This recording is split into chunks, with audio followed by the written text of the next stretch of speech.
Yo, what is up guys? It is Jeremy, and yes, I know I have not uploaded a video in 3 years, and you may not even be a subscriber of mine, and none of my subscribers may ever see this video, but I just decided I got that itch again to make YouTube content, so that's what I'm going to be doing today. And if you like it, then you do. If you don't, then you don't. I don't really have control over that part. So I just wanted to make some content. Today I'm going to be showing you guys my firearm collection. I am not going to pretend like I am Mr. All-Knowing about firearms and I know everything there is to know about firearms. Obviously there is plenty of things that you can learn over time, and I am not immune to that. So I know enough to get me by, and I have a collection, and that collection is going to change throughout the years, throughout the next few months. Who knows? I've acquired guns, I've sold guns. You just never know what I'm gonna have.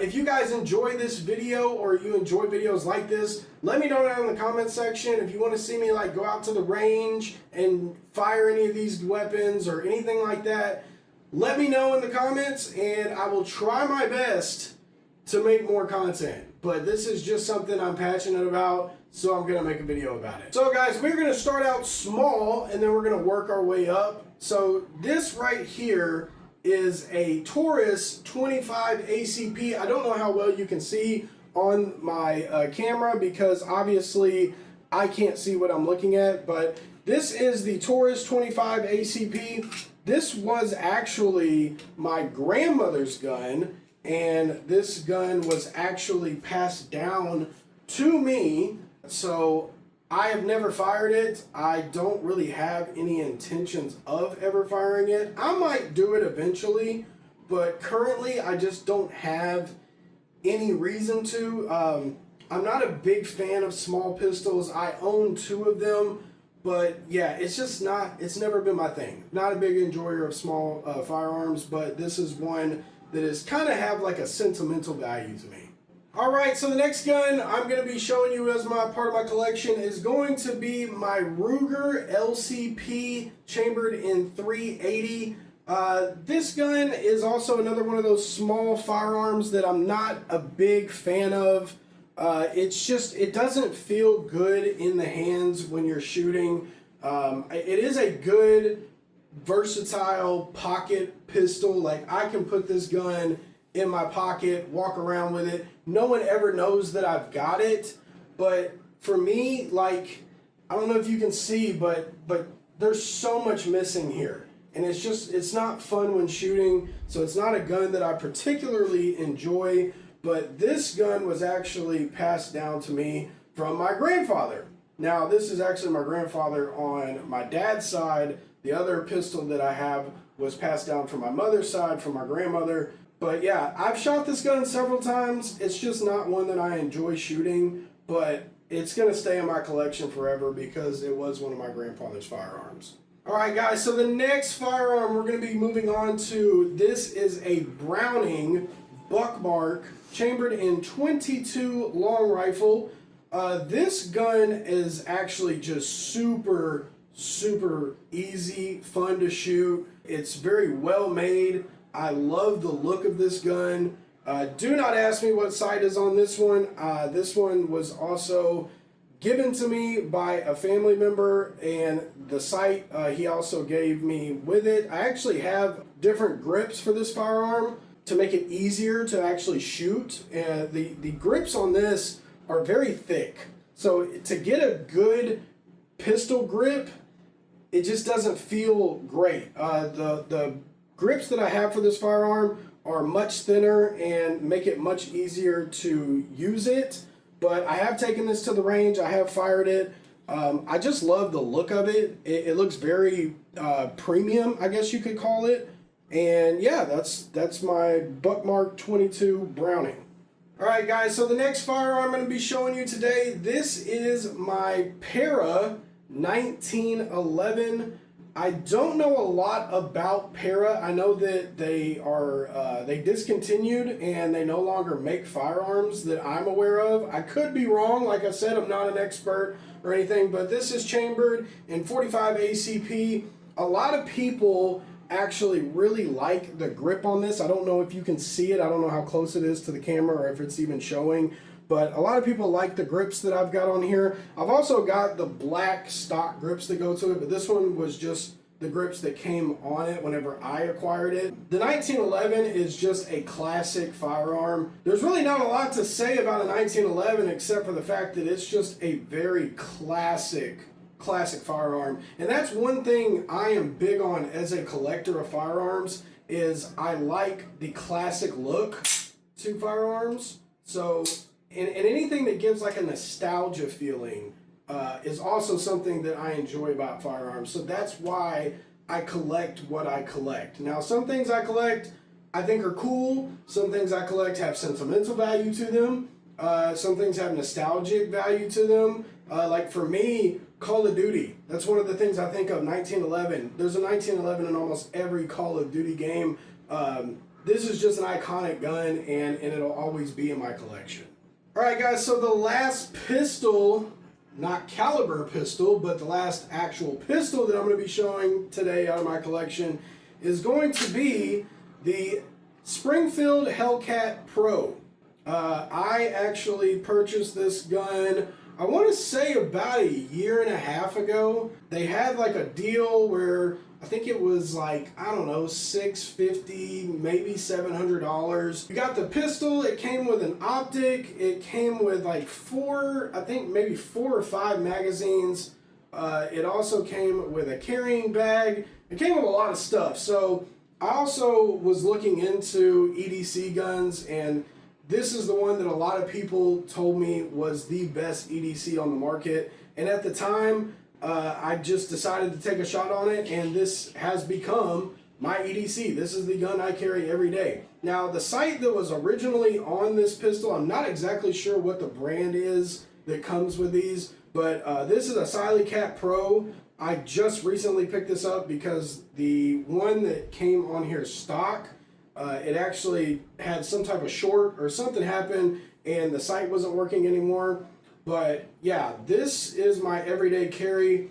Obviously, it's fully loaded and ready to go. It's got a 15-round magazine. They also have it in a 17-round magazine. I carry a Kydex holster. I cannot remember exactly who I bought this from. If I do, I'll put it like somewhere in the video. I also have a We the People holster, and it's mounted in my car, and that's where I usually keep this. I don't carry the We the People holster because they are actually some of the worst holsters I think I've ever purchased in my life. This holster can actually hold this gun, like you can shake it around and it won't fall out. But the We the People holster, I can tighten it down, and by God, give it about 30 minutes and that thing's gonna fall right out of it. So anyways, this is my Springfield Hellcat Pro, and this is my everyday carry weapon. This is what I carry with me everywhere I go. I live in a state where we have constitutional carry. You don't need a permit or a license to carry open or concealed, but I chose to actually go out and get my concealed carry permit. So I actually have an enhancement on mine, so I can actually carry in a lot of places that most people can't. So that's pretty much it. All right, guys, so the next firearm I'm going to be showing you today from my collection, this is the Smith & Wesson FPC. That is a folding pistol carbine. This is chambered in 9mm. This is probably my favorite gun right now. I take this every single time I go to the range. This gun is coming with me because this is the most fun gun to shoot. Obviously, it's like I said, it's a folding pistol carbine, so it does fold. It is chambered in 9mm, so I can shoot this on the pistol range when I go out to the range, which is also pretty cool. Another cool thing about this gun, the magazines are actually in the stock, so you can just pull them out whenever, and you know, you're ready to go. Really, really, really love this gun. I mean, this is definitely my favorite firearm that I currently own. I'll say it's my favorite. It's my favorite one to shoot. Like, this gun is so enjoyable to shoot. It is so accurate. It did have some feeding issues when I first bought it. We got those figured out. I don't know why I was the unlucky person, because I've watched reviews on this gun and seen people shoot 2,000 rounds to this thing, never have any issues. But I had a lot of issues with failure to eject. But I tried some better ammo and ended up doing just fine. So this has got a sight mark on it. Obviously, it's a cheap sight. I bought it at Bass Pro. I just wanted a sight on it because obviously without one, it doesn't really work too well. So, but yeah, this is probably my favorite gun to take to the range. It's not my favorite gun in my collection, but it is my favorite gun to take to the range. Alright guys, before we get into the last guns in my collection, which is going to be all rifles, we've got the 12 gauge Mossberg Maverick 88 or Model 88, whatever you want to call it. This is a pump action shotgun. I bought this at a pawn shop for probably like 80 bucks. It's got some scratches, it's got a lot of wear on it, different things like that, but I have this fitted with the shortest legal barrel that you can have in my state. It also comes equipped with a flashlight. So this is my home defense gun. It sits up on a mantle, on a rack in my house somewhere. I can get to it very quickly, very easily. For one, I have 2 German Shepherds. I have an alarm system on my house. So first you got to get past all that, and then if you hear this gun, the pump action sound on this gun, it's a pretty universal sound, and if they keep coming after that, then it was just meant to be. But I'm hoping I never have to use this for home defense, but I do have it. Alright guys, in the next gun in my collection, this is going to be my Smith & Wesson M&P Sport. I believe this is the 2. Could be the 1, but I'm pretty sure it's the Sport 2. This was the first AR that I ever bought. I bought this back during COVID, and I overpaid quite a bit for it. This is a Vortex sight. It's actually, I think, around $200 to $300 at the time. The gun was about, I think, $700 MSRP. So honestly, I paid like, I think $1,200 for it altogether with the sight and the firearm itself. So I don't know if I really got screwed over, but the price just didn't really matter at the time. I wanted my first AR, and yeah, so I bought this thing right here, and it's 5.56, it's 223, and I also have a conversion kit for this to chamber it in 22 long rifle. I have not actually done it yet. I have the parts for it. I just haven't actually converted it yet. But yeah, this is the first AR that I ever purchased, and that's really all there is to say about it. Okay guys, so this is the next and almost the final firearm in my collection. We have one more to go, but this is my CMMG AR-15. It's on the Mark IV platform, so you can change this upper. It's very versatile. You can change this upper to a whole lot of calibers. The CMMG has a lot of options for calibers and uppers. So this one is just also an AR. It's 5.56, 223. This one's a little more decked out, I would say. I mean, I have an M-lock on here, foregrip, and I have the AR scope that I got from Cabela's. I don't like this scope whatsoever. It's not great. It does not have as much magnification as I wanted. What I did want was I wanted an AR-15 like close range, which is the one that I showed previously, my Smith & Wesson. And then I told them I'm looking to try to like make an AR for longer range. This is not the scope for that. So we are going to probably be changing this out in the near future because that was the whole reason for buying this one. Obviously, I also like the rail system. It makes it very easy to customize. So that was another reason I bought this. It wasn't that expensive. So yeah, that is why I bought this AR-15. So that's why I have 2 of them. And who knows, I'll probably end up with more because I like the AR-15 platform. It's probably my favorite compared AK to AR. I'm more of an AR guy. I do love AKs. But yeah, that's my AR-15. This is the CMMG MK4, and yeah, that's it. Alright, ladies and gentlemen, this is the final gun in my collection. As of now, obviously, I told you that's going to change. I've already got a few guns that I'm looking at currently, so they may end up being in my collection pretty soon. This right here is my Norinco AK-47. I believe it's actually considered a Mac 90 is what they call it. This is a Chinese AK. This was back from like the 1990s during the Clinton administration. This was actually given to me by a family member. These had to come from China with, like, I think it's 5 American parts to be considered eligible to come over to the United States. So the magazine counts as an American part. I believe the stock is American. The grip or the pistol grip is American. I believe the receiver might be American.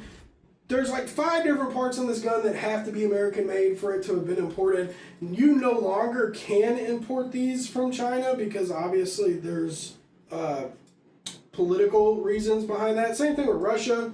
Can't really import Russian AKs or Russian ammo or anything like that anymore for obvious reasons.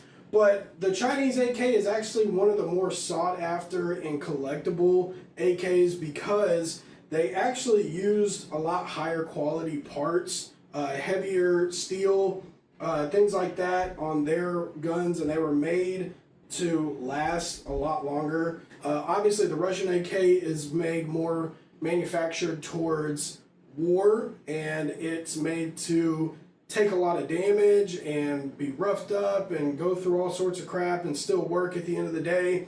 This one will do the same thing, but these are just more collectible, and I have always wanted an AK-47 with the wood furniture on it, and that's why this was given to me. This was actually my birthday or Christmas present this past year, and this is my favorite gun in my collection, obviously. The nostalgia behind the AK-47, it's just that. I mean, it's just nostalgic. The AK-47 with the wood furniture, it just screams nostalgia. I mean, and I don't know how you can look at this gun and not think, like, this is badass. Because it is. I mean, it really is. So, this is my favorite gun in my collection. I have now shown you guys my entire collection. The only thing that I haven't shown you is my wife's gun. She carries a Canik TP9 Elite SC, and that's in her vehicle, so I just didn't include that. But yeah, if you guys enjoyed this video and you want to see more firearm content or anything like that, or if you want to see me use any of these guns out at a range, let me know in the comment section. Drop a like on the video, and maybe I'll do an updated gun collection when I acquire more guns. Or maybe the next time you see me, I'll be at the range shooting these. So anyways, I hope you guys enjoyed this video. I will catch you later. My name is Jeremy. I am out. Peace.